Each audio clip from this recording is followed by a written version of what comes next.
বয়স মাত্র ৩১।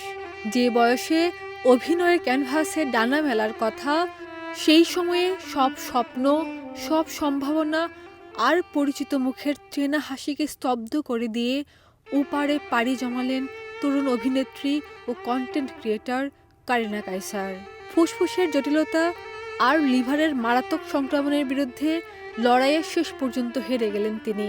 15ই মে রাতে ভারতের চেন্নাইয়ের একটি হাসপাতালে চিকিৎসাধীন অবস্থায় শেষ নিঃশ্বাস ত্যাগ করেন কারিনা। কন্টেন্ট ক্রিয়েটর ও অভিনেত্রী কারিনা কাইসারের অকাল মৃত্যুতে গভীর শোকের ছায়া নেমে আসে শোবিজ অঙ্গনে। ভারতের চেন্নাইয়ে চিকিৎসাধীন অবস্থায় তার মৃত্যুর খবর নিশ্চিত করেন বাবা কাইসার হামিদ।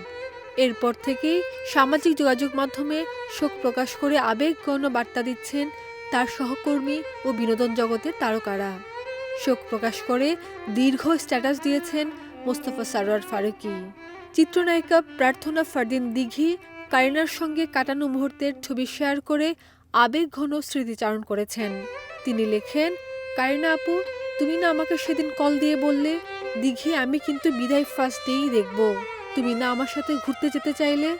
আপু, প্রত্যেকটা কথা আমার কানে বাজতেছে, ভালো থেকো আপু।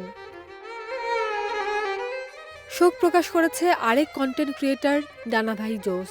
কন্টেন্ট ক্রিয়েটর শামস আফরোজ চৌধুরী লিখেছেন, আমি খবরটা পেয়ে পাগলের মতো কান্না করছি, কারিনাকে আর দেখব না। অভিনেত্রী সাদিয়া আয়মান কারিনার সঙ্গে মেসেঞ্জারের কথোপকথনের স্ক্রিনশট শেয়ার করে লিখেছেন, কারিনা আপু, মাত্র 1 মাস আগে তুমি আমাকে ভয়েস মেসেজ পাঠিয়ে আমার কাজের প্রশংসা করেছিলে, ভাবতেও পারিনি সেটাই আমাদের শেষ কথা হবে। তুমি সত্যিকারের একজন ভালো মানুষ ছিলে, আল্লাহ তোমাকে জান্নাত নসিব করুন।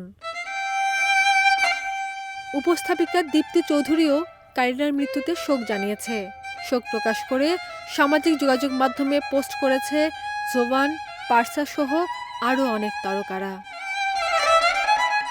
খাদিজা নিপা, দেশ রূপান্তর।